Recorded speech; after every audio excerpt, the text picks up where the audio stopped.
اعوذ باللہ من الشیطان الرجیم بسم اللہ الرحمن الرحیم۔ سب امید ہے کہ سب جو ہے وہ دین اور ایمان کی سلامتی کے ساتھ خیریت سے ہوں گے۔ اللہ کا شکر ہے جس نے ہمیں رمضان کے روزے رکھوائے، اور اللہ تعالیٰ کا لاکھ لاکھ احسان ہے کہ اس نے ہمیں رمضان عطا کیا اور رمضان کی برکات سے ہمیں فیض یاب کیا۔ اب جو ہے وہ عید الفطر آ رہی ہے، تو میں نے سوچا ہے کہ آپ کو کچھ عید الفطر کے احکامات بتا دوں کہ عید الفطر کیا ہے۔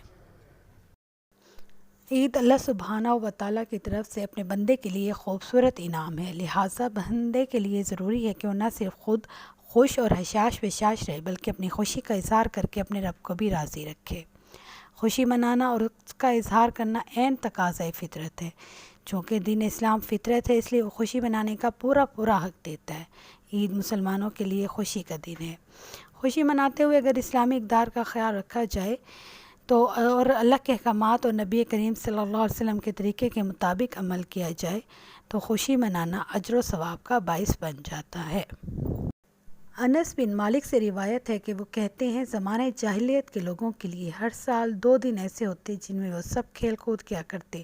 پھر جب نبی کریم صلی اللہ علیہ وسلم مدینہ تشریف لائے تو آپ صلی اللہ علیہ وسلم نے فرمایا، تمہارے لیے سال میں 2 دن ایسے تھے جن میں تم کھیل کود کیا کرتے تھے، اور اب اللہ نے تمہیں ان سے بہتر 2 دن عطا فرما دیے ہیں، عید الفطر کا دن اور عید الاضحیٰ کا دن۔ اسی طرح رسول اللہ علیہ وسلم نے فرمایا، ان لکل قوم عیدا وہذا عیدنا، بے شک ہر قوم کی ایک عید ہوتی ہے اور ہماری عید یہ ہے۔ صحیح بخاری سے روایت ہے۔ ان حدیث کے مطابق یہ عیدین امت کی خصوصیات ہیں۔ دراصل عید الفطر مسرت اور انعام کا دن ہے۔ مسرت مین خوشی، اور انعام وہ گفٹ ہمیں جو اللہ کے تعالیٰ تک کی ہم عبادت کرتے ہیں پورے رمضان میں، اور وہ ہمیں دیتا ہے۔ رمضان کے بعد جب شوال آتا ہے، اور شوال کے پہلے دن ہی عید الفطر منائی جاتی ہے۔ عید الفطر جو ہے وہ روزے داروں کے لیے مسرت اور رحمت کا سبب بنا دیا گیا ہے، اور اسے رمضان المبارک میں کی گئی عبادات اور اطاعت و بندگی، تسبیح و تحلیل، حمد و ثنا، درود و سلام، سحر و افطار، تراویح کے اجر و ثواب اور جو ہے انعام و اکرام کے لیے بطور خوشی عطا کیا گیا ہے۔ اور یہ سب اللہ تعالیٰ ہماری جو ہے نا وہ نیتوں کو دیکھتا ہے۔ بے شک اعمال کا دار و مدار نیتوں پر ہے۔ جس شخص نے جتنے زیادہ اچھے اعمال کیے ہوں گے اتنے ہی اس کا زیادہ ہی اجر ہوگا۔ اور عید الفطر ان خوش قسمت لوگوں اور بامراد لوگوں کے لیے یوم الجزا ہے، یعنی بدلے کا دن ہے، اور یوم الانعام ہے، یعنی انعام کا دن ہے، جنہوں نے رمضان المبارک کی ہر گھڑی سے جی بھر کر فائدہ اٹھایا ہوگا اور اپنے ایمان کو اور مزید پختہ کیا ہوگا۔ یہاں ہمارے لیے سبق ہے کہ ہم اپنا احتساب کریں، اپنا جائزہ لیں کہ کیا ہم نے اسلام کی وہ روح جو رمضان کی ہمیں بتائی گئی تھی وہ اس پر عمل کیا یا نہیں۔ اب ہمیں یہ تو پتہ چل گیا کہ عید الفطر ہوتی کس کے لیے ہے اور اس کا انعام کیا ہے، اور یہ خوشی کا دن ہے۔ اب ہم نے عید کے دن کرنے جو ہیں وہ کام وہ کون سے ہیں، ان میں سب سے پہلے ہے زیب و زینت، یعنی اپنے آپ کو سنوارنا۔ عید کے دن غسل کرنا، صاف ستھرا لباس پہننا اور زینت کا اہتمام کرنا پسندیدہ افعال ہے، پسندیدہ کام ہے۔ عید کے لیے بہترین لباس پہن کر عید گاہ جانا مستحب ہے۔ ابن قیم رحمۃ اللہ بیان کرتے ہیں کہ رسول اللہ علیہ وسلم عیدین کے موقع پر اپنا سب سے خوبصورت لباس پہنتے تھے، اور ابن عباس رضی اللہ تعالیٰ عنہما سے روایت ہے کہ حضور صلی اللہ علیہ وسلم عید کے دن سرخ دھاری دار چادر زیب تن فرماتے۔ تو اسی لیے ہم مسلمانوں کو بھی چاہیے کہ ہم جو ہے اپنا سب سے بہترین لباس پہنیں، اگر گنجائش ہو تو اپنا نیا لباس خرید لیں اور اسے پہنیں، نہیں تو اپنے جو سب سے بہترین کپڑوں میں سے ایک جو اچھا جوڑا ہو اس کو چوز کریں اور اس کو زیب تن کریں۔ لیکن ہمیں اس بات پہ بھی کا خیال رکھنا چاہیے کہ ہمیں اسراف یعنی فضول خرچی نہیں کرنی چاہیے۔ اور ایک اور بات کہ مردوں کے لیے ریشمی لباس جو ہے ان کی ممانعت ہوتی ہے، تو ریشمی لباس خواتین اور بچیوں کے لیے تو صحیح ہے لیکن مردوں کے لیے نامناسب ہے۔ اسی طرح عید کے دن ہمیں تکبیرات پڑھنی چاہیے۔ تکبیرات کیا ہیں؟ اور اس نعمت پر اللہ کی بڑائی بیان کرو جو اس نے تمہیں ہدایت دی۔ اللہ تعالیٰ کا بہت فضل و کرم ہے کہ اللہ نے ہمیں مسلمان گھرانوں میں پیدا کیا، اور اللہ تعالیٰ نے ہمیں ہدایت کی دولت دی، ہمیں اچھے برے کی تمیز سکھائی، اور اللہ تعالیٰ سے دعا ہے اللہ ہمیں صراط المستقیم پر چلنے کی توفیق فرمائے۔ تو یہ جو تکبیرات ہیں یہ جو ہے مسجد کی طرف یا عیدگاہ کی طرف جاتے ہوئے جو ہیں بلند آواز میں تکبیر کہتے ہیں، اور وہ تکبیر کہتے رہتے ہیں، اس وقت تک پڑھتے رہتے ہیں جب تک کہ امام مسجد تشریف نہ لائیں۔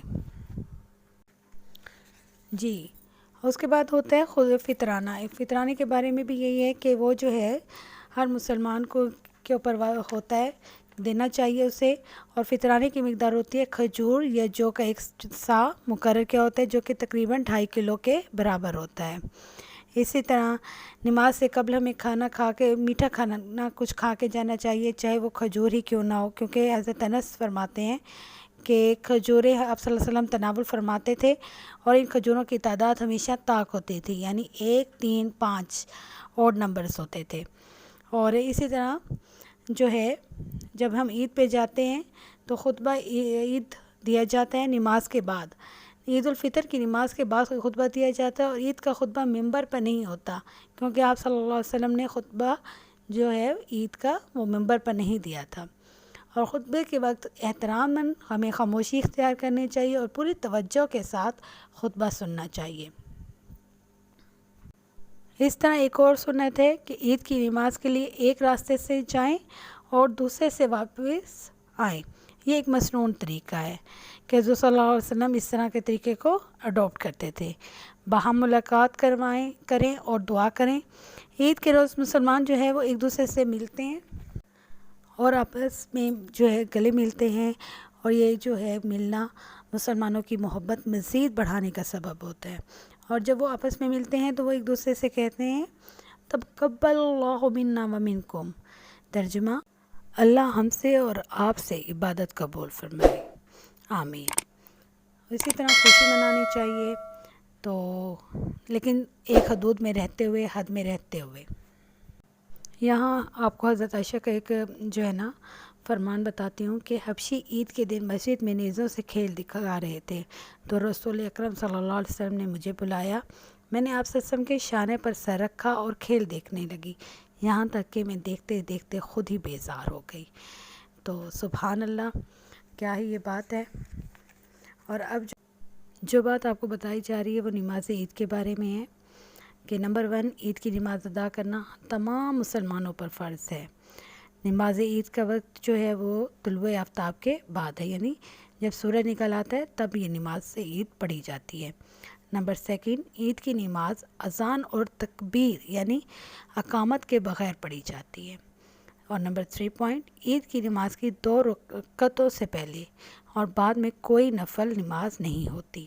نافع کہتے ہیں کہ عبداللہ بن عمر رضی اللہ تعالی عنہ عید الفطر کی نماز سے پہلے اور بعد میں کوئی نماز نہیں پڑھتے تھے۔ اور یہ میں نے تھوڑی سی مختصر کوشش کی ہے کہ آپ کے علم میں تھوڑے سے مسئلے مسائل بیان کروں اور نماز عید کے بارے میں بھی آپ کو آگاہی دوں۔ اللہ تعالیٰ میری اس کوشش کو قبول کرے، اور اللہ تعالیٰ ہم سب کو اپنے حفظ و امان میں رکھے، ہمیں آئندہ سال بھی روزے رکھنے کی توفیق عطا فرمائے، آمین۔ اگر چینل اچھا لگے تو پلیز سبسکرائب کیجیے گا، تھینک یو۔